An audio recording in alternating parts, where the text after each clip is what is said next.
जय हिंद, जय संपूर्ण क्रांति, जय सुभाष, जय प्रकाश। कुछ खबरों के साथ आपके दरबार में हाजिर हो गया इंद्र प्रकाश।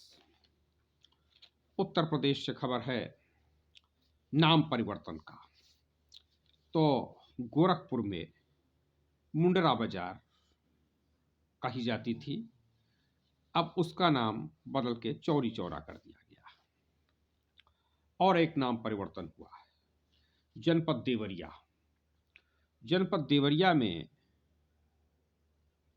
तेलिया अफगान नाम था गांव का, उसका नाम कर दिया गया है तेलिया शुक्ला। और उत्तर प्रदेश सरकार के गृह मंत्रालय ने इस नाम परिवर्तन की मंजूरी दे दिया है। ये मुख्य विशेषता है उत्तर प्रदेश की नाम परिवर्तन की। अभी अखिलेश यादव समाजवादी पार्टी के राष्ट्रीय अध्यक्ष दीप नारायण यादव से मिलने गए थे झांसी। ये भी एक खबर है, चर्चा का विषय है कि गत दिनों कानपुर के इरफान सोलंकी से मिलने गए और उसके बाद अब दीप नारायण यादव से मिलने के लिए गए। इसके पहले क्यों नहीं गए और आने वाले समय में कहां कहां जाएंगे, ये चर्चा है। लखनऊ से ही एक खबर है कि ये संजय सिंह ने एक प्रेस कॉन्फ्रेंस किया। तो प्रेस कॉन्फ्रेंस में उन्होंने कहा कि ये जो निवेश लाने का मामला बनाया जा रहा है कि इन्वेस्टमेंट का इतना बड़ा ऑफर, तो उसमें उन्होंने कहा है कि जो एक अमेरिका के विश्वविद्यालय का जिक्र किया कि 35,000 करोड़ का जो कहा जा रहा है कि वो एएमयू साइन कर दिया, तो वो जो विश्वविद्यालय आकर के 35,000 करोड़ का यहाँ विश्वविद्यालय बनाएगा वो वास्तव में अमेरिका में ब्लैक लिस्टेड है, ऐसा संजय सिंह सांसद आम आदमी पार्टी ने कहा हुआ है। मेरठ से खबर है कि वो दिनेश खटीक जी जल शक्ति राज्य मंत्री। तो जल शक्ति राज्य मंत्री के बारे में कहा गया कि उनका भतीजा ईशान खटीक है, उसने मेरठ थाने में काफ़ी बवाल काटा और उसका ये कहना रहा कि खनन रोक दिया गया, सरकार के द्वारा, पुलिसकर्मियों के द्वारा खनन रोक दिया गया, पुलिस प्रशासन द्वारा। तो खनन रोके जाने के विरोध में उसने थाने में बवाल काटा, ये चर्चा का विषय रहा। एक दिल्ली से खबर है कि दिल्ली में मदर डेयरी ने अपना प्रोडक्ट बढ़ा दिया है, 2 रुपया बढ़ा दिया है। तो अब तो दूध हो लोगों में जो पहले था कि गाय पालना, भैंस पालना, बकरी पालना, भेड़ पालना दूध के लिए, तो अब सिस्टम धीरे धीरे बहुत कम हो गया है, गांव तक ही सीमित हो गया और गांव में भी जो बहुत ही पिछड़े हुए गांव हैं उन तक सीमित हो गया है। तो अब ये शहरवासियों को 2 रुपए महंगा मदर डेयरी का दूध मिलेगा। सीतापुर से खबर है कि ये जो क्रिसमस पर है मतांतरण, तो मतांतरण के 17 मुकदमे दर्ज किए गए सीतापुर के विभिन्न आस्थानों पर। तो मतांतरण के ये मुकदमे दर्ज हो रहे हैं मतांतरण के लिए। तो मतांतरण पर भी चर्चा रहती है कि आखिर मतांतरण क्यों होते रहते हैं। और एक तरफ तो ये रहता है कि भाई कुछ लोगों का कहना है कि बड़ा बड़ा जो है ये चर्च वगैरह में इतनी भीड़ लगा के आयोजन कराए जाते हैं, पुलिस व्यवस्था लगाई गई सब जो है तरीके से, और सेलिब्रेट कराया जाता है और शासन के जो है तमाम मंत्री विधायक वहाँ जाते हैं, और एक तरफ जो है जो प्रेरित कर रहे हैं उन पर मुकदमे भी दर्ज किए जा रहे हैं। तो अब ये देखना है कि भाई कैसा है इसको मतांतरण का विषय, ये गंभीर विषय है और इसके लिए तो माननीय किरण सिन्हा जी मांग कर चुकी है, राष्ट्रीय अध्यक्ष जनता दल आई, कि इस पर एक श्वेत पत्र लाया जाए। और फिर ये जो है खेतों की स्थिति है, पूरे उत्तर प्रदेश में एक ही नारा चल रहा है कि भाई मोदी योगी तेरे राज माँ खटिया पड़ी ख्यात माँ। किसानों की बहुत ही दर्दनाक स्थिति है। लोग किसान जो है वो खेतों में इस तरीके के जो है महापूस की जाड़ों की रातों में भी वो याद आती है मुंशी प्रेमचंद की कहानी कि फसल भी चल गई और वो सोता ही रह गया। तो जिस तरीके रात में किस तरीके से जो है बिल्कुल ठंडी, ऊपर कुछ नहीं है, ऊपर आसमान, नीचे धरती, ऊपर आसमान, और उसमें चारपाई से कैसे जो है चारपाई पे लेट करके अपनी फसल को ताक रहा है किसान, और भी चूँकि अगर सो जाए तो फिर जानवर उसकी फसल को चर जाएँगे। तो वो जानवरों को भी, अपनी फसल को जानवरों से बचाना भी है उसको, इसलिए रात भर उसकी इस तरीके के जाड़े में ही जागते ही बीत जाती है। तीसरा एक और खबर है, ये यदुकुल पुनर्जागरण मिशन बना हुआ था लखनऊ में। तो उसके जो है पूर्व सांसद अध्यक्ष चुने गए हैं डीपी यादव जी, और शिवपाल यादव उसके संरक्षक हैं।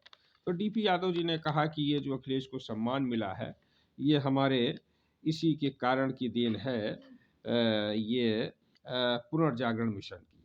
अगर ये यादव यदकुल पुनर्जागरण मिशन नहीं बना होता और इसके राष्ट्रीय अध्यक्ष के पद पर शिवपाल यादव को नहीं बिठाया गया होता, संरक्षक नहीं बनाया गया होता, तो उनको ये मान सम्मान नहीं मिलता।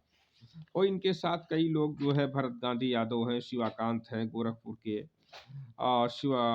और ये पूर्व जिला पंचायत अध्यक्ष उन्नाव जनपद के रहे हैं राम कुमार यादव, पूर्व मंत्री ओम प्रकाश यादव। तो इस प्रकार से सुभाष यादव, हरिओम, ये सब लोग मिल करके फिर से इसको यादव कुल पुनर्जागरण मिशन को शुरू करेंगे और आगे बढ़ाएंगे, ऐसा इन लोगों का कहना है, और एक यादव राजनीति को एक दिशा देने का काम करेंगे। अब इसमें चर्चा ये भी है कि ये लोग जो है एक ऐसा विकल्प तैयार करना चाहते हैं जो 24 में ये यादव समाज का और अन्य लोगों के साथ मिलजुल करके, कि उन्हें, कुछ लोगों को लग रहा है कि अखिलेश यादव से के साथ कोई बढ़िया एडजस्टमेंट नहीं हो पाएगा और कोई टिकट वगैरह नहीं मिल पाएगा लोकसभा का। तो ये है कि इसको इस स्तर तक ले जाना कि अगर ज़रूरत पड़ती है तो जनता दल आई से, या भाजपा से, या फिर कांग्रेस से, इस प्रकार से भी कोई न कोई रास्ता बना करके टिकट हासिल किया जाए और इसको जो है राजनीति के मुकाम तक पहुंचाया जाए। 2024 में एक प्रमुख भूमिका में रहेगा यादव यदकुल पुनर्जागरण मिशन, ऐसा डीपी यादव जी सहित अन्य लोगों का कहना है।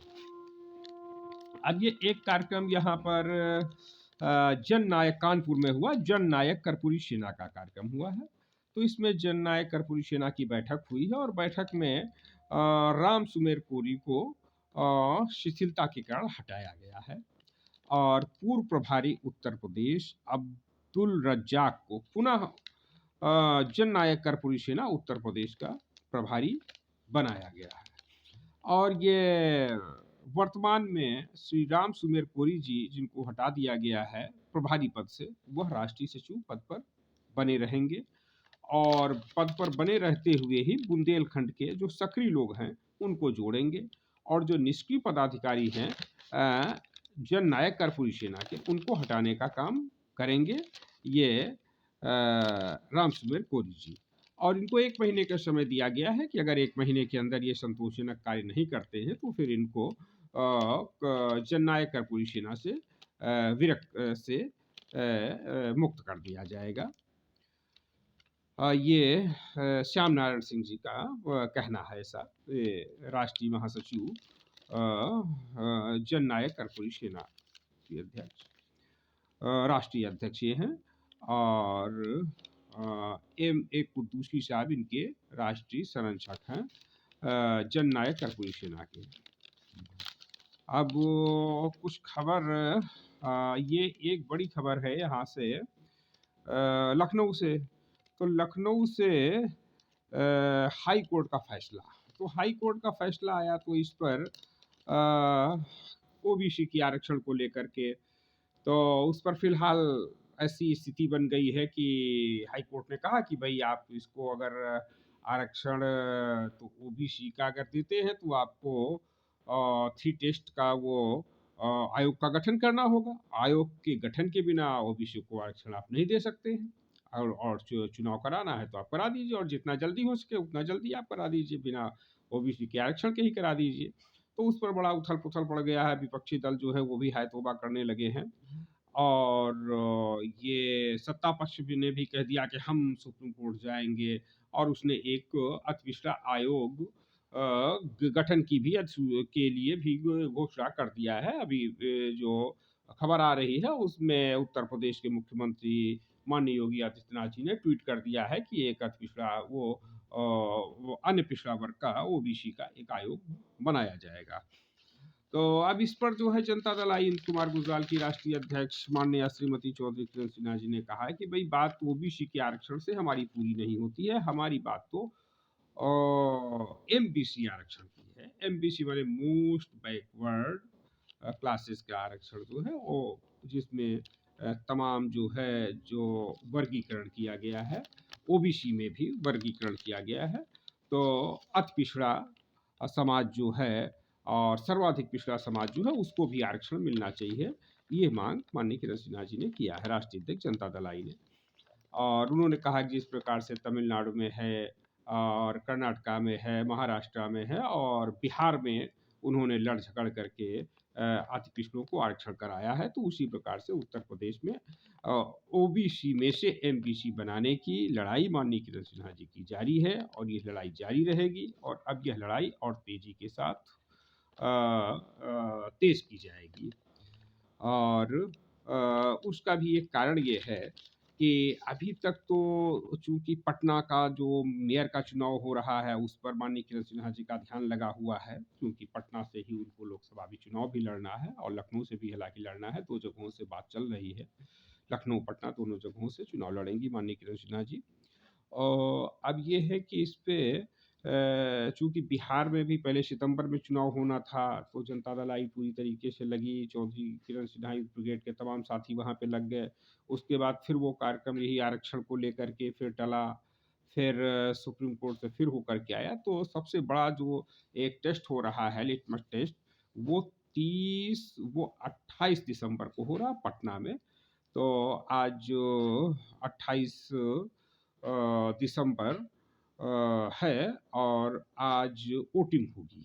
तो वोटिंग में जो हमने बात किया तो उसमें जो हम पटना के सभी साथी लोग हैं, चौधरी किरण सिन्हा यूथ ब्रिगेड के, जनता दल आई कुमार गुजराल के और जो भी सपोर्ट कर रहे हैं माननीय किरण सिन्हा जी के माध्यम से पटना मेयर का चुनाव लड़ रही माला सिन्हा जी का, तो उन सब ने कहा कि भाई यहाँ पर तो टक्कर जो है वो एक तरफा है, चुनाव में बहुत इधर उधर नहीं है, लड़ाई में जो है कुछ नाम जरूर लिए जा रहे हैं लेकिन मुख्य मुकाबला जो है वो मानी माला सिन्हा जी से है।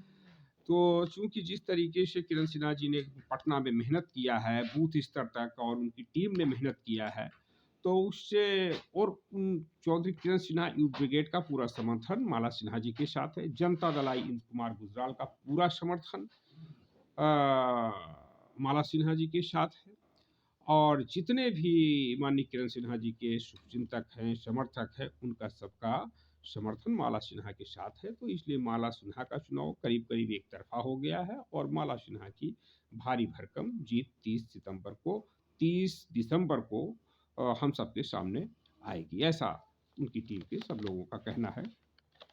अब पटना से ही एक और खबर है, वो खबर है कि ये जदयू जनता दल यूनाइटेड के प्रभारी ये माननीय श्रवण कुमार जी मंत्री हैं।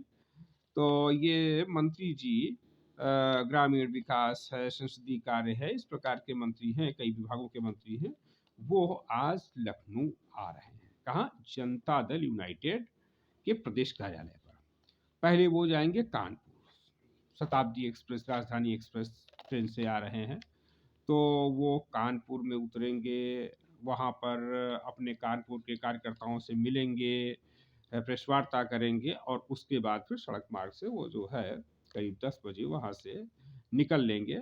तो वो लखनऊ वो कार्यालय पर 1 बजे आ जाएंगे। 1 बजे फिर जनता दल यूनाइटेड के सभी कार्यकर्ता गण, पदाधिकारीगण श्रवण कुमार जी का स्वागत करेंगे। और चूंकि यह माननीय श्रवण कुमार जी का पहला प्रथम आगमन है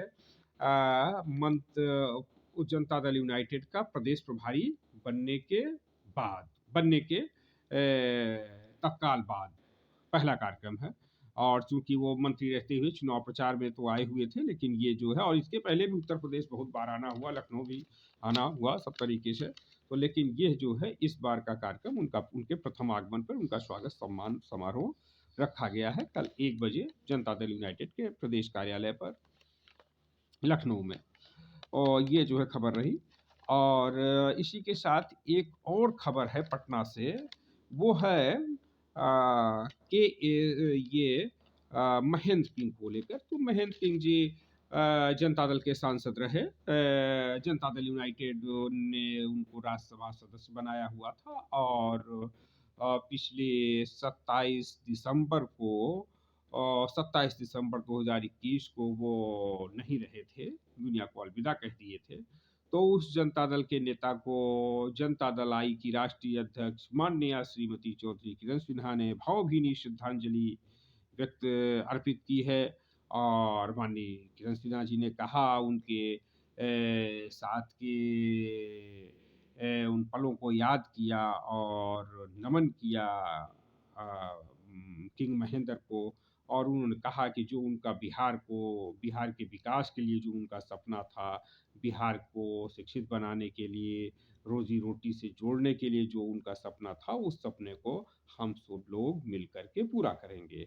और किंग महेंद्र तो संपूर्ण क्रांति को बहुत, यद्यपि वो कांग्रेस के साथ भी रहे, इंदिरा गांधी के साथ भी रहे, लेकिन जयप्रकाश जी को बहुत मानते थे। उनके अंदर उनको व्यक्तिगत रूप से लोकनायक जयप्रकाश नारायण जी का बहुत सम्मान करते थे किंग महेंद्र, और उनकी संपूर्ण क्रांति से उनको बहुत लगाव था। तो लोग और समाजवादी थे ही पूरी तरीके से, तभी उन्होंने जनता दल यूनाइटेड ने उनको सांसद भी बनाया।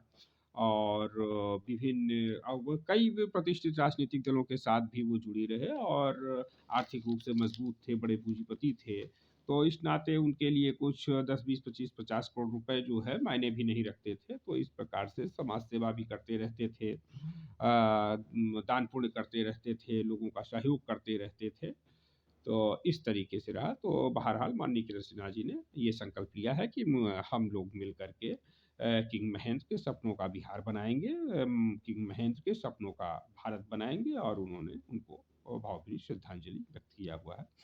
अब एक खबर ये जो लखनऊ को ही लेकर के है, तो वो कुछ लोगों ने जो कहा, खास तौर से जो समाजवादी पार्टी के राष्ट्रीय अध्यक्ष अखिलेश यादव जी ने कहा कि ओबीसी पर हमला हो रहा है और ओबीसी के आरक्षण को भाजपा खत्म करना चाहती है। तो इसके संदर्भ में लोगों की राय बन रही है कि भाई ये कैसे, चूंकि ओबीसी आज जो है वो तो पहले सपा के साथ भी रहा, बसपा के साथ भी रहा, कांग्रेस के साथ भी रहा। जब उसने देखा कांग्रेस नहीं कर रही कुछ, कांग्रेस का साथ छोड़ा, और कांग्रेस का छोड़ छोड़ करके फिर कभी सपा, फिर कभी बसपा, सपा बसपा, सपा बसपा, इधर उधर भटकता रहा।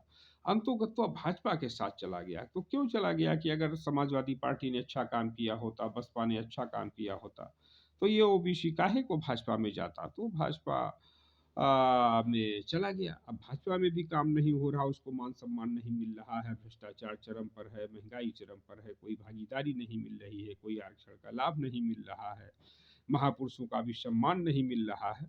तो एक सुगबुगाहट तो है, अति पिछड़ा भाजपा को छोड़ेगा, ये तय है। लेकिन ये छोड़ करके सपा के साथ जाएगा, ऐसा विश्वास नहीं होता है। सपा का भी वो बराबर का विरोध कर रहा है कि सपा और भाजपा हमारे लिए एक जैसे है। जैसे हमारी बात हुई मौलिक अधिकार पार्टी के राष्ट्रीय अध्यक्ष शास्त्री जी से, तो शास्त्री जी ने यही कहा कि नहीं भाई, नहीं हम नहीं जी, ये जेपी शास्त्री जी है। तो जेपी शास्त्री जी ने कहा नहीं, सपा बसपा के साथ कोई जो है नहीं, सपा बसपा भाजपा कोई नहीं, कोई भाई सुनो अतिपिछड़ों के लिए क्या किया। ये तो 30-30 साल सत्ता में रहे, सपा के लोग जो है लंबे समय तक जो है विधायक मंत्री रहे, अखिलेश यादव के पिताजी, और फिर लंबे समय तक 3-3 बार मुख्यमंत्री रहे, फिर अखिलेश यादव भी 5 बार मुख्यमंत्री रहे। लेकिन सवाल है कि पिछड़े के लिए क्या किया। पिछड़े के लिए तो कुछ किया नहीं। जो कुछ किया, पता लगा 32 यादव एमएलसी बनाया, तो 32 में 16 यादव 16 एमएलसी यादव बना दिए और जो बनाए वो जो है कोई ओबीसी से कितने एमबीसी मोस्ट बैकवर्ड क्लासेस से कितने एमएलसी बनाए, ये आज पूछ रहे हैं जीपी शास्त्री जी मौलिक अधिकार पार्टी के। और इसी तरीके से गांधीयन पीपुल्स पार्टी के राष्ट्रीय अध्यक्ष इंजीनियर जीपी जायसवाल जी भी यही सवाल कर रहे हैं कि भाई एमपीसी के लिए सपा ने क्या किया, एमपीसी के लिए कांग्रेस ने क्या किया, एमपीसी के लिए बसपा ने क्या किया, एमपीसी के लिए भाजपा ने क्या किया। तो ये सब सवाल उठ रहे हैं और जीपी जायसवाल जी तो पूरी तरीके से ये मांग भी उन्होंने कहा कि हम सुप्रीम कोर्ट तक जाएंगे। मैंने उनके यहाँ की इंटरव्यू किया हुआ था, उसमें भी उन्होंने स्वीकार किया कि इस प्रकरण को लेकर के ये जो निकाय चुनाव हो रहा है, कोर्ट का ये निर्णय देख करके हम सुप्रीम कोर्ट में जाएंगे और जस्टिस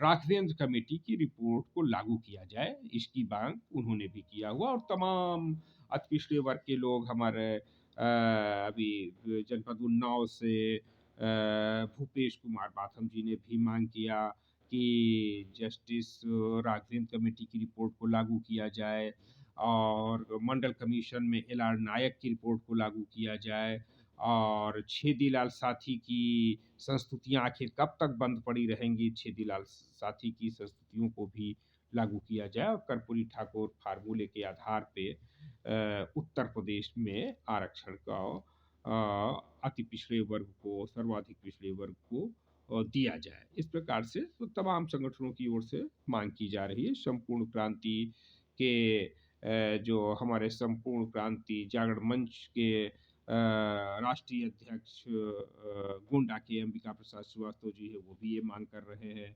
और कि अति पिछड़ों को सम्मान मिलना चाहिए, भागीदारी मिलना चाहिए और ये संपूर्ण क्रांति जागरण मंच के ही राष्ट्रीय संरक्षक जो है वह भी विजय लाल श्रीवास्तव एडवोकेट, तो वो विजय कुमार लाल श्रीवास्तव जी वो भी मांग कर रहे हैं कि अति पिछड़ों को हर प्रकार का जो है कानूनी हिस्सेदारी भागीदारी मिलना चाहिए।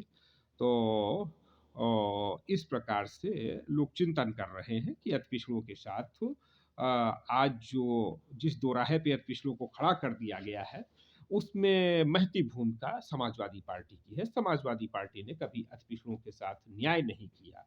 अगर उसने एमबीसी के साथ याद के साथ न्याय किया होता तो आज एमबीसी के भी लोग विधायक होते, सांसद होते, मंत्री होते, आज वह भी डीएम होते, एसपी होते, लेकिन आज वो डीएम एसपी नहीं है। तमाम थानों में ऐसी स्थिति, एक दरोगा ढूंढने से नहीं मिलेगा, पूरा जिले जिले में कहो एक दरोगा एमबीसी का ना मिले। तो इस प्रकार से जो है कभी कभी हो जाता है एक सिपाही नहीं मिल रहा, जिले में एक होमगार्ड नहीं मिलेगा एमबीसी का, तो एमबीसी के लिए लड़ाई लड़ना है, लोकनायक जयप्रकाश नारायण के सपने को साकार करना है, संपूर्ण क्रांति को सार्थक करना है और तमाम महापुरुषों के सपनों को साकार करते हुए एमबीसी को आरक्षण को दिलाना है। इसी के साथ जय हिंद, जय संपूर्ण क्रांति, जय।